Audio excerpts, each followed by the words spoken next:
Hello दोस्तों, स्वागत है आप सभी का एग्जाम बी में। आई होप आप सभी ने ये आर्टिकल ऐसे देखे होंगे कि CoWIN panel recommends one nation one election, जिसको हम बोलते हैं ओ एन और ओ ई। अब यहाँ पे ना आपको समझना है कि ये कोविन पैनल है क्या। क्या भारत में वन नेशन वन इलेक्शन हो सकते हैं, या फिर आपसे ये भी पूछा जा सकता है कि जो वन नेशन वन इलेक्शन है उसकी हिस्ट्री क्या है। क्योंकि अब ये करंट अफेयर बन चुका है आपका, तो आपके एग्जाम के लिए बहुत इंपॉर्टेंट हो चुका है। तो यहाँ पे हम लोग जानेंगे पूरा का पूरा मुद्दा है क्या। आपने देखा होगा इंडियन एक्सप्रेस का, मैं यहाँ पे हमेशा आपको रेफर करता हूँ कि वन नेशन वन इलेक्शन इन्होंने पूरा का पूरा एक्सप्लेन किया है। तो यहाँ पे गवर्नमेंट ने सितंबर 2023 में एक हाई लेवल कमेटी बनाई थी, जिसको हेड कर रहे थे भारत के पूर्व राष्ट्रपति रामनाथ कोविंद जी। ओके, तो ये चीज यहाँ पे आपने देखनी है कि कौन हेड कर रहा था। ये हो गया यहाँ पे आपका।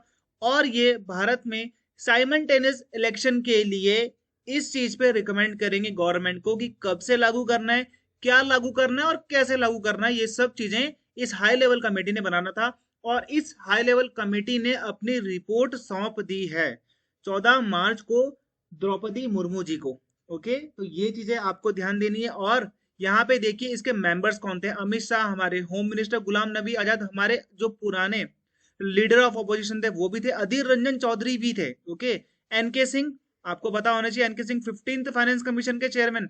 डॉक्टर सुभाष सी कश्यप, ये लोकसभा के फॉर्मर सेक्रेटरी जनरल थे, आईएएस होंगे। ठीक है, हरीश साल्वे बहुत बड़े एडवोकेट थे। संजय कोठारी, ये पुराने सेंट्रल विजिलेंस कमिश्नर थे। अर्जुन राम मेघवाल, कानून मंत्री। और अधीर रंजन चौधरी जो कांग्रेस के लीडर हैं, ये भी इसके मेंबर थे। ओके, अब यहाँ पे हम लोग समझेंगे कि भाई इसकी डिमांड क्या है, क्यों डिमांड पड़ती है इस चीज की कि भाई क्यों होना चाहिए एक राष्ट्र एक चुनाव, क्यों होना चाहिए। यहाँ पे आपको ये ध्यान देना है। अब यहाँ पे ना वन नेशन वन इलेक्शन का ये पर्टिकुलरली क्या करता है इस चीज को कि जो भारत में इलेक्शन होंगे, लोकसभा की बात कर रहा हूं मैं बस यहाँ पे, और स्टेट असेंबली में भी सिर्फ और सिर्फ मैं बात कर रहा हूँ राज्य की विधानसभा में, जहां पे आप विधायक को चुन के भेजते हो और वो आपके लिए सरकार बनाता है। और लोकसभा जहां पर आप सेंटर की गवर्नमेंट के लिए चुनाव करते हो या फिर आप वोट देते हो, सेंटर में यानी केंद्र में सरकार बनती है, जिसमें आप मोदी जी को देखते हैं। मोदी जी की सरकार है ना अभी तो यहाँ पे आपने ध्यान देना है कि ये सिर्फ और सिर्फ बात कर रहा है लोकसभा की और स्टेट असेंबली की, और बाद में ये बात करेगा यहाँ पर लोकल बॉडीज की भी। अगर मैं बात करूं यहाँ पे पंचायत की, या फिर मैं बात करूं नगर निगम की, जिसमें आप चुनाव करते हो ना, अपने मेयर का चुनाव करते हो, अपने वार्ड मेंबर का चुनाव करते हो, तो ये सारे के सारे जो चुनाव होते हैं वो आपका लोकल बॉडीज में आता है। अब इससे क्या होगा कि अगर एक राष्ट्र एक चुनाव होता है, तो यहाँ पे जो पब्लिक फंड है, जो लोगों का टैक्स हम लोग पे करते हैं सरकार को चलाने के लिए, उस पब्लिक फंड का कम खर्च होगा और उस पब्लिक फंड को हम किसी और चीज के डेवलपमेंट के लिए लगा सकते हैं। ओके, और यहाँ पे दूसरी चीज क्या आती है, जो जनरल इलेक्शन थे ना हमारे शुरुआत में, हम लोग बात करते हैं 1951-52 में हमारे पहले इलेक्शन हुए जनरल इलेक्शन। तो इस टाइम पे ना जब 1952 में अगर आप देखोगे तो यहाँ पे पूरे देश में एक ही इलेक्शन हुआ था, क्योंकि ये सबसे सबसे पहली बार इलेक्शन हो रहे थे। अब ये ना 1967 तक तो कंटिन्यू रहा कि भाई सारे के सारे जो स्टेट्स थे, सारे के सारे जो वहां पे एक तरीके से केंद्र में जो सरकार थी वो गिरती नहीं थी। यहाँ पे क्या होता है कि एक बार किसी स्टेट असेंबली में 1968 में और 69 में यहाँ पे सरकारें गिर जाती है। अब सरकार गिर गई मान लो, वो सरकार 2 साल में ही गिर गई, क्योंकि ये सरकार बनी थी समर्थन से।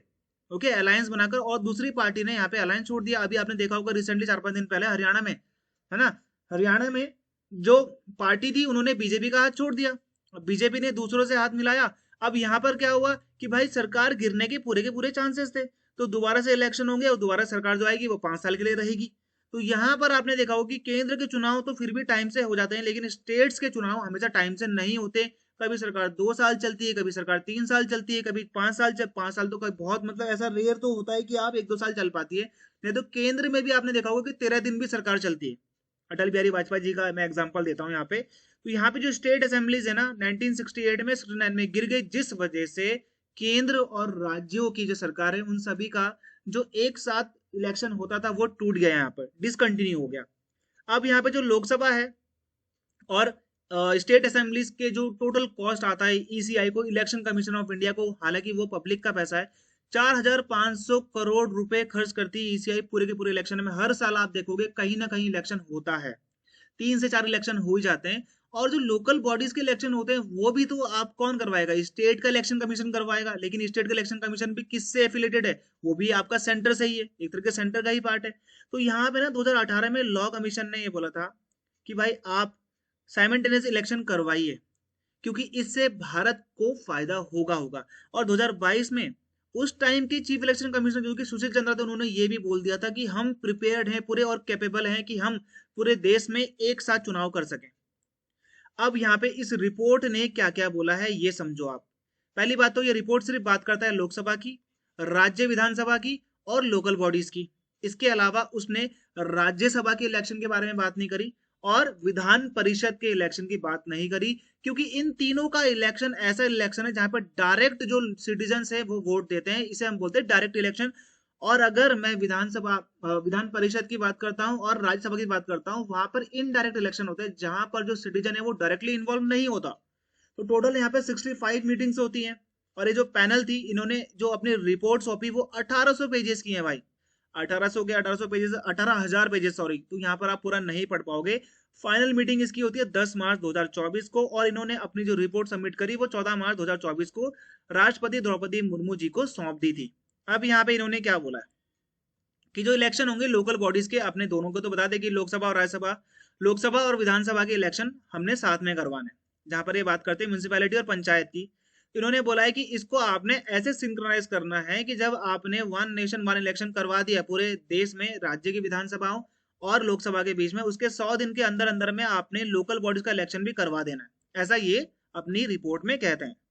अब यहाँ पे बोलते हैं कि अगर आपको ये रिकमेंडेशन पे ध्यान देना है, इफेक्ट करना है, तो आपको 15 अमेंडमेंट करने पड़ेंगे भारत के संविधान में। भारत के संविधान के जो आर्टिकल्स होते हैं, अनुच्छेद होते हैं, उसमें आपको कुल मिलाकर 15 अमेंडमेंट्स करने जरूरी हैं, तभी जाकर आप हमारी पूरी की पूरी रिकमेंडेशन को भारत में लागू कर पाओगे। ओके, तो यहाँ पर जो लोकसभा है और स्टेट असेंबली, अगर यहाँ पे एक पंगा आता है, देखो आपको एक चीज समझनी है। मान लो लोकसभा, जैसे आपने देखा होगा अटल बिहारी वाजपेयी जी की सरकार 13 दिन चली, और यहाँ पे कोई एक राज्य की सरकार है वो 1 महीना चली। उसका टाइम तो 5 साल का होता है, दोनों का टाइम 5 साल का होता है। लेकिन मान लो ये 13 दिन चली, ये 1 महीना चली, तो यहाँ पर डिफरेंस आ गया। तब क्या करेंगे आप? यहाँ पे इन्होंने क्या बोला है कि यदि अगर लोकसभा और राज्यसभा, यहाँ राज्यसभा की बात में बार बार राज्यसभा बोल रहा हूँ, राज्य विधानसभा सॉरी, ठीक है, ये डिसॉल्व अगर पहले हो जाती है, अपने टर्म से पहले हो जाती है, तो जो रिमेनिंग पीरियड होता है उसको हम अनएक्सपायर्ड पीरियड बोलेंगे। यानी कि पहले क्या होता था कि अगर आपकी सरकार 2 साल भी रहे, 3 साल भी रहे, तो अगली सरकार जो आएगी वो 5 साल के लिए आएगी। लेकिन यहाँ पे ये क्या बोल रहे हैं कि वो एक अनएक्सपायर्ड टर्म है, और जो सरकार आएगी वो बचे हुए रिमेनिंग टर्म के लिए आएगी, ऐसा इन्होंने रिकमेंड करा है। अब आप देखो कि भाई अगले इलेक्शन कब रिकमेंड है। और यहाँ पे एक और चीज बताता हूँ मैं, इस पैनल ने ये बोला है कि आप 2029 में इसको लागू कर सकते हैं, क्योंकि अभी 2024 में इलेक्शन है, 5 साल तो अभी आपकी केंद्र सरकार रहेगी, और इन 5 सालों में आप तरह तरह के चेंजेस कर सकते हैं। 40-42 पॉलिटिकल पार्टीज को इसके सजेशन मांगे गए थे, जिसमें से 32 इनके साथ में कि हाँ भाई वन नेशन वन इलेक्शन होना चाहिए। ओके, अब यहाँ पे देखो भाई, तो 2024 में कहाँ कहाँ इलेक्शन है। ओके, अरुणाचल प्रदेश में जून 2 में होगा, ठीक है, सिक्किम में, आंध्र प्रदेश में, उड़ीसा में, हरियाणा में, महाराष्ट्र में, फिर 25 में झारखंड में, दिल्ली में, बिहार में, 26 में वेस्ट बंगाल में, तमिलनाडु, असम, केरला, पुडुचेरी। आप देख रहे हो हर साल आपको 3 से 4 स्टेट के इलेक्शन देखने को मिल जाएंगे। 27 में तो आप देख रहे हो मणिपुर, गोवा, पंजाब, उत्तराखंड, यूपी और गुजरात। 2028 में कितने ज्यादा हैं देखो। 2028 में अगर आप 2029 में इसको लागू करते हो वन नेशन वन इलेक्शन को, तो आप देखो ये जो सारी सरकारें ये तो एक ही साल रहेंगी बस। 29 में इनको हटाना पड़ेगा, क्योंकि यहाँ पे दोबारा से इलेक्शन होंगे। तो हिमाचल प्रदेश, मेघालय, नागालैंड, त्रिपुरा, कर्नाटक, तेलंगाना, मिजोरम, मध्य प्रदेश, छत्तीसगढ़, राजस्थान, इन सब जगहों पे इलेक्शन होने हैं 2028 में, जनवरी से लेकर दिसंबर तक। तो इलेक्शन कमीशन कितना बिजी रहेगा। इलेक्शन कमीशन हर बार यहाँ पे मॉडल कोड ऑफ कंडक्ट लगाएगा, उसको चेक करेगा। इलेक्शन कमीशन ऑफ इंडिया का यहाँ पे काम बढ़ जाएगा, पैसा लगेगा, स्टेट की रिसोर्सेज का यूज होगा, स्टेट का पैसा लगेगा, आम जनता जो टैक्स दे रही है उसका मिसयूज भी होने के चांसेस बहुत ज्यादा होते हैं। कमेटी ने बोला है कि आप जो हमने आपको रिकमेंड करी है, आप उसे एकदम से मत लगाइए, लेकिन आप उसे 2 स्टेप में आप लगा सकते हैं। जैसे आप 2 तरीकों से लगाइए उसको। मान लीजिए आपने पहले स्टेप में क्या करना है, पहले स्टेज में आप क्या करेंगे कि जो इलेक्शन करवा दीजिए आप लोकसभा का, और राज्य की विधानसभा को आप इलेक्शन करवा दो, ये अपनी सरकार बना लेंगे। दूसरे स्टेप में आप क्या करिए कि जो म्यूनिसिपैलिटीज हैं और पंचायत है, इनका इलेक्शन करवाइए आप। जब आपने लोकसभा और राज्य विधानसभा का इलेक्शन कराया, इसके 100 दिनों के अंदर अंदर में आप म्यूनिसिपैलिटी का और पंचायत का इलेक्शन भी करवा दो। ओके, अब ये कमेटी ने रिकमेंड किया है कि भाई यहाँ पर सिंगल इलेक्टोरल रोल होना चाहिए। अब यहाँ पे इसका मतलब क्या है ये आपको समझना है। अब यहाँ पे एपिक आपको पता है ना, इलेक्टोरल फोटो आइडेंटिटी कार्ड, ये बहुत जरूरी है, सबके पास होना चाहिए, तभी जाकर आप वोट दे पाएंगे। अब यहाँ पे ये बोलते हैं सिंगल इलेक्टोरल रोल। देखो, जब इलेक्शन होते हैं ना, आप मान लो आपके पंचायत के इलेक्शन चल रहे हैं, आप मान लो आपके राज्य विधानसभा के इलेक्शन चल रहे हैं, ठीक है, स्टेट असेंबली, स्टेट की सरकार के इलेक्शन चल रहे हैं, और लोकसभा के इलेक्शन चल रहे हैं।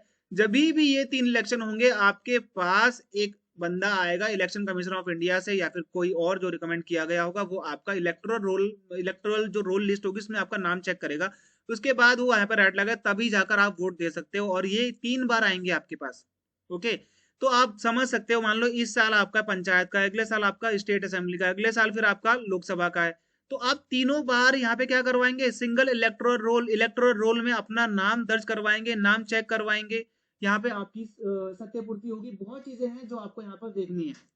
तो समझ गए आप, यहाँ पे ये आपको समझना है कि भाई 3 टाइप से आपका इलेक्टोरल रोल होगा। यहाँ पे अगर सिर्फ सिंगल इलेक्टोरल रोल होता है कि भाई आपका इलेक्शन अभी है लोकसभा का और राज्यसभा का, ओके, यहाँ पे ना आपकी 3 मतदान पेटी रखी रहेगी, एक तो लोकसभा की रखी रहेगी, एक आपका यहाँ पे रहेगा स्टेट का, और एक यहाँ पे रहेगा पंचायत का। आप तीनों में क्लिक करेंगे कि भाई आप स्टेट में बीजेपी को देना चाहते हो, आईएनसी को देना चाहते हो, किसी और पार्टी को देना चाहते हो, सेंटर में आप किसको रखना चाहते हो वहां पे क्लिक करेंगे, पंचायत में आप किसको रखना चाहते हो, आप 3 वोट देंगे एक ही दिन में।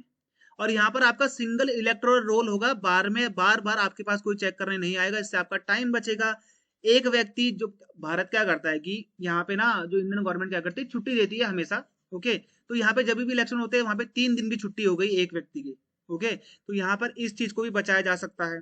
यहाँ पर जो व्यक्ति का टाइम खराब होता है उसका भी टाइम बचा सकता है, स्टेट की रिसोर्सेज का टाइम बचाया जा सकता है। तो बहुत सारी चीजें हैं जो कि अगर ये इंप्लीमेंट होता है तो यहाँ पे आपका फायदा ही होगा।